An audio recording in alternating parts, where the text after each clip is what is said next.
Welcome to this week's episode of Off-Grid Alpaca Life with Dave and Nicole.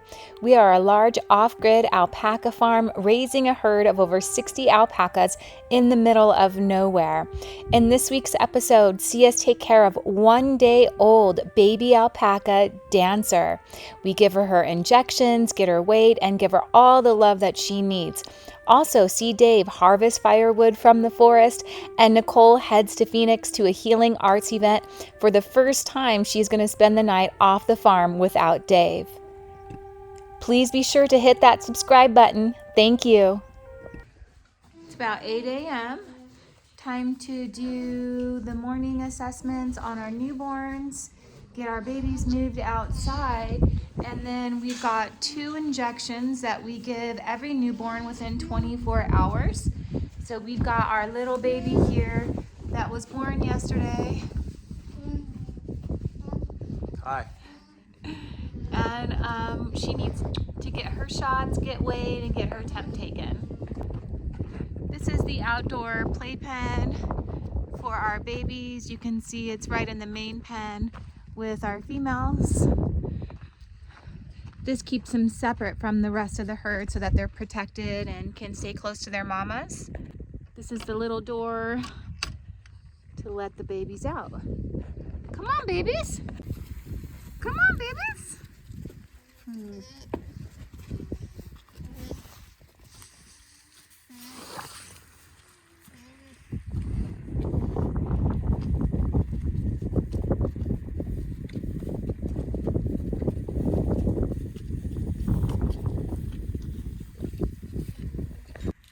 So we give our babies 2 shots within 24 hours of birth.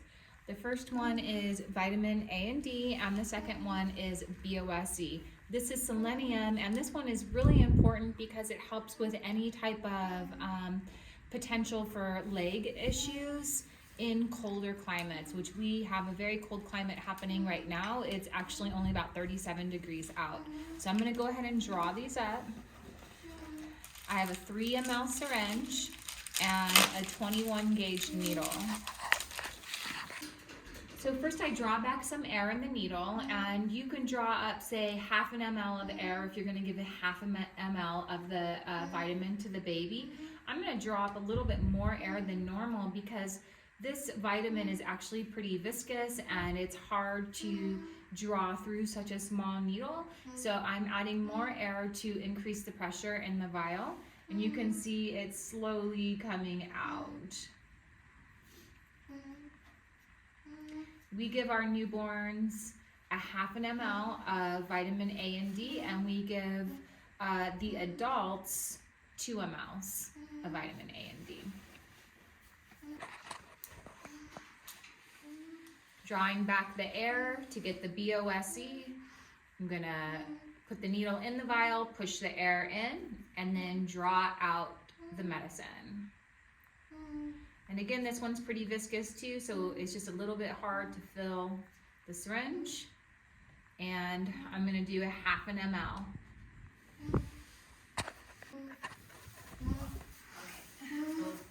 So we've got our baby, beautiful Dancer, that's what we named her. To give the shot, I'm gonna hold her between my legs. My knees are on her shoulders.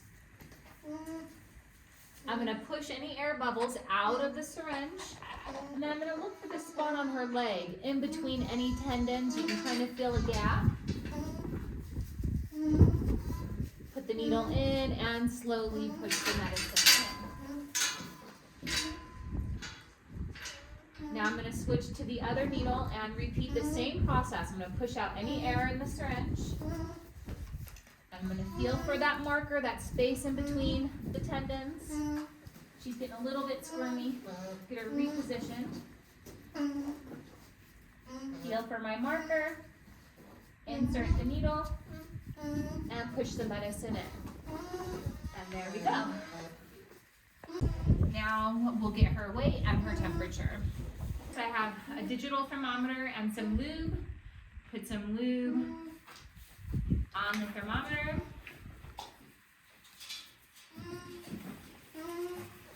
And again, I'm gonna hold baby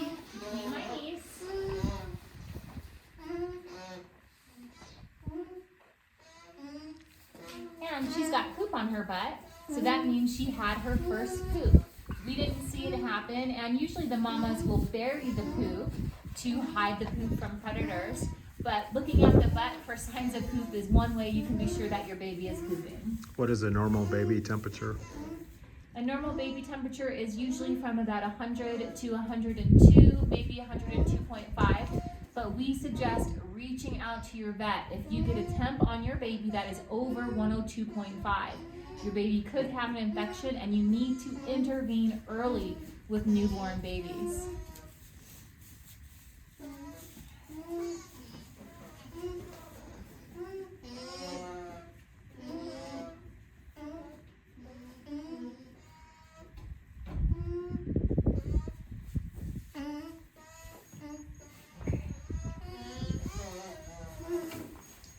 So we've got a temperature of 101.3, so normal temp for baby dancer.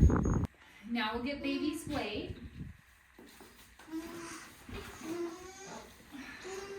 Which means we have to take off her jackets. She is double jacketed, and she's a little baby.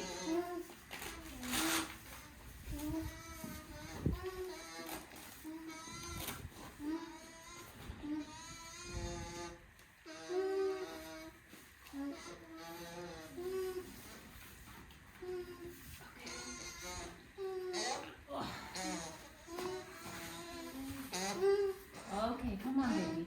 Come on. It's okay.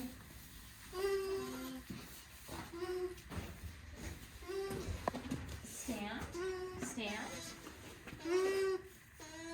What is it? 10.8. 10.8.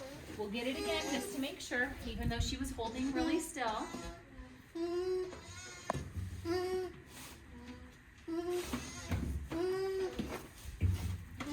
Not holding still anymore. Stand. That's a good baby. Stand. Same. Okay. 10.8. So she's gained 0.6 pounds overnight. She's not even 24 hours old yet. We not only breed and sell alpacas, but we raise them for their fiber. And here Dave is taking a close look at baby dancer's fiber in the sunlight. We actually weren't sure if she was white or light beige at first, but she is definitely white, and she has beautiful ringlets and fine fiber growing in at the skin. We are really excited to see how she develops and matures as a beautiful female on our farm, and maybe she will enter our breeding program in the future.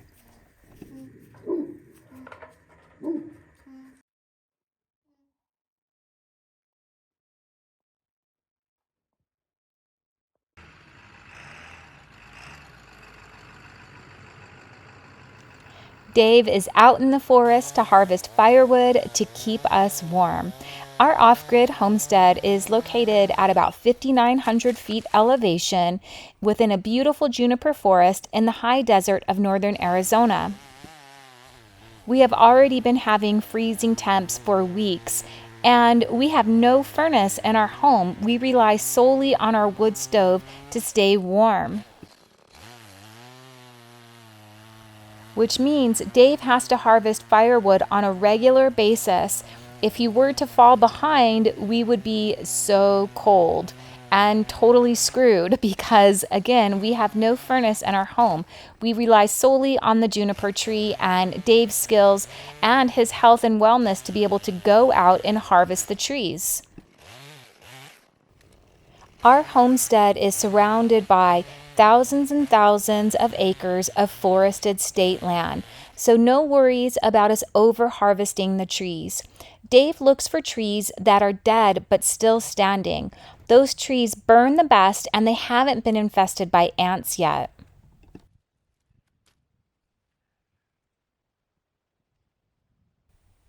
I get pretty worried about Dave when he's out there harvesting firewood by himself. So I usually listen for the chainsaw, and most of the time I can hear it in the distance. He always gives me a time frame of when to expect him back. So if he's not back within that time frame, I can go looking for him. This might sound crazy, but it's totally true. My survival and my ability to live off-grid totally depends on Dave taking care of me and protecting me as well as the animals. It's a lot of pressure for one man. Before I met Dave, I was living on a different parcel. I had moved off grid totally alone and was living in my camper. I had made it 5 months on my own.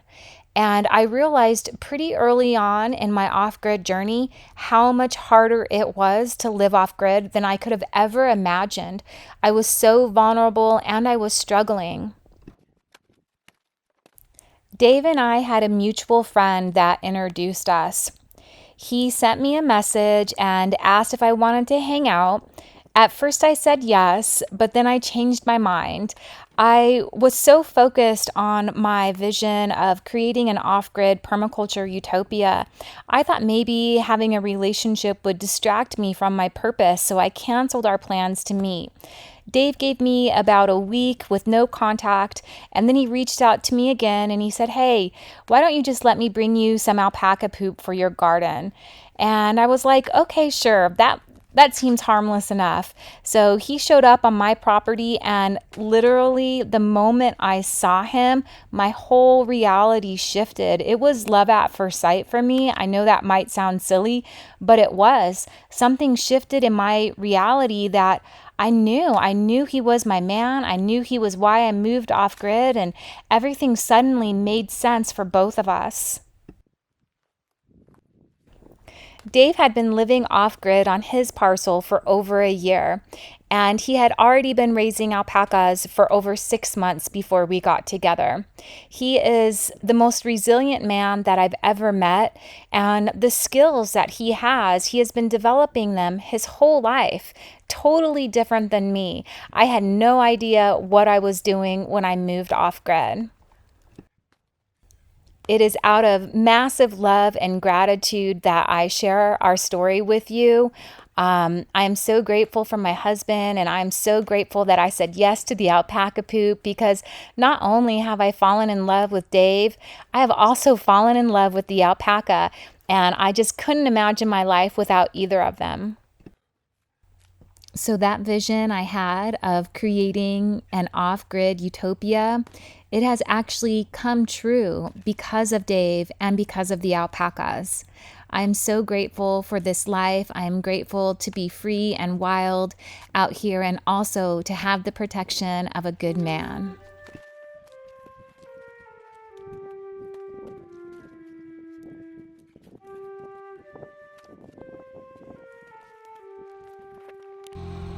So I'm heading out, going down to Phoenix.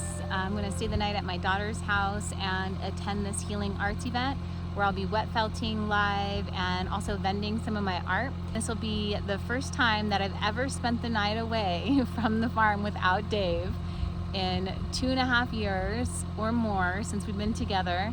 How are you feeling, Dave? Lonely. Be okay while I'm gone? I hope so. We have one pregnant lady that's still due, so hopefully she waits for me to get home, but if not, Dave can for sure handle it on his own, and I'm heading out on my adventure. Love this view of our homestead from the road.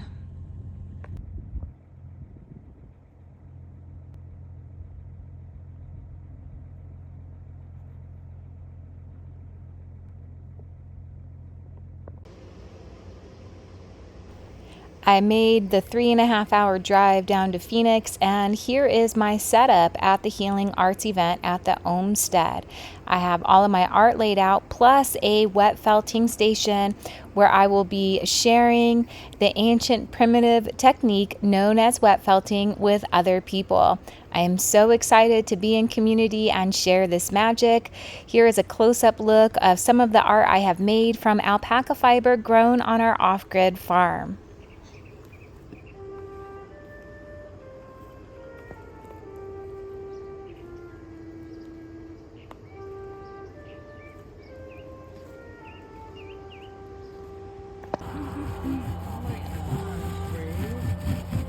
So you can make so many different things using this modality, and look how fast it's already happening. And this was just You can do all different kinds of patterns and designs in your felt.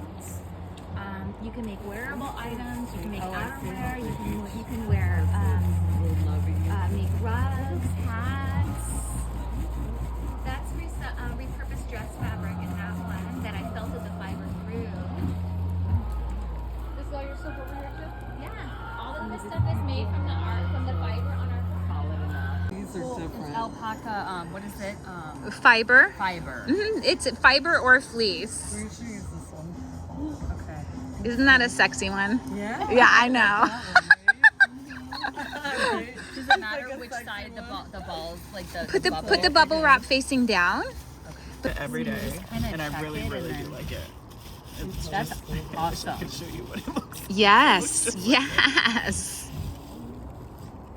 And then That is felting so.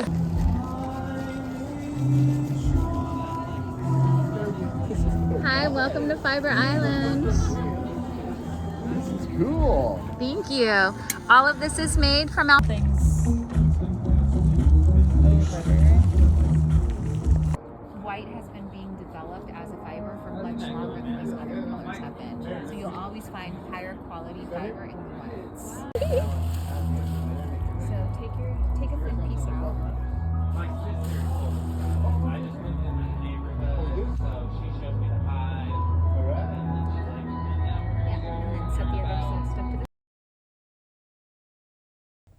This was my first time teaching wet felting and sharing it with other people. I literally had a blast and can't wait to do it again. It's the morning after the Healing Arts event. This is where I spent the night last night. This is the OMstead, the community center. There's the cot that I slept on. And this is basically just a guest house behind my daughter's house. There's the main house. And they run this as a community center called the OMstead. It's in Central Phoenix. They have all kinds of events happening here throughout the month, from yoga, sound healing, art, painting classes. And like I mentioned, this was the first time that I've spent the night away from the farm without my husband. And all in all, since I moved off grid, I've only spent 5 nights away from the land. And I've gone through a lot of psychological deconditioning. One of the main things that I'm reminded of being in the city, even just for one night, is how disconnected you are from the waste that you're producing. It's really mind-boggling for me to turn on the sink and have no idea where the water is going and how much water I'm using. Because on our farm, we practice permaculture design, so all of our water is used a second time to water the garden. That's called the gray water practice in permaculture. And here, I don't know where this water is going. I don't know what's happening to it. And I literally cannot comprehend not having any relationship to the waste that I'm producing. So on our farm, when you are reintegrating waste as resources, it's called the closed loop system. And as you close loops, you are mimicking nature and natural processes.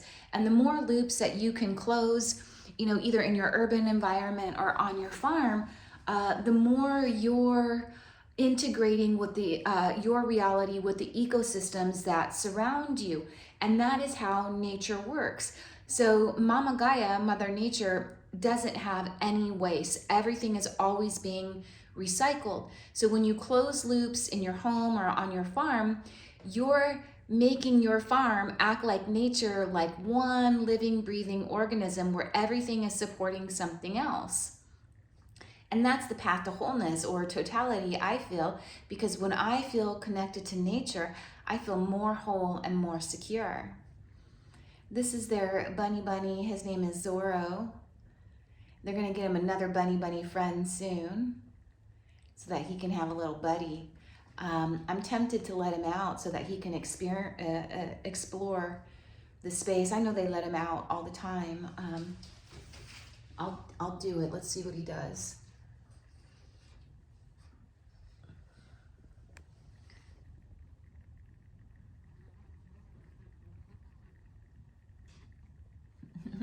I'm not sure if he's gonna come out, but a little bit more about closed loops. For example, on our farm is, you know, we raise alpacas and we use their poop as the soil biomass in our garden.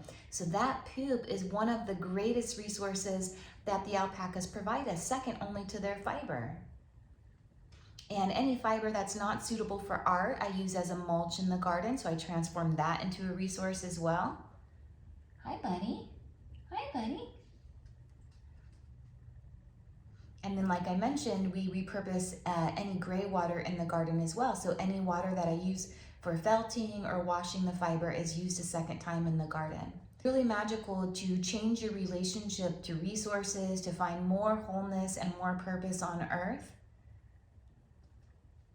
And it really makes the human experience deeper. It's very empowering.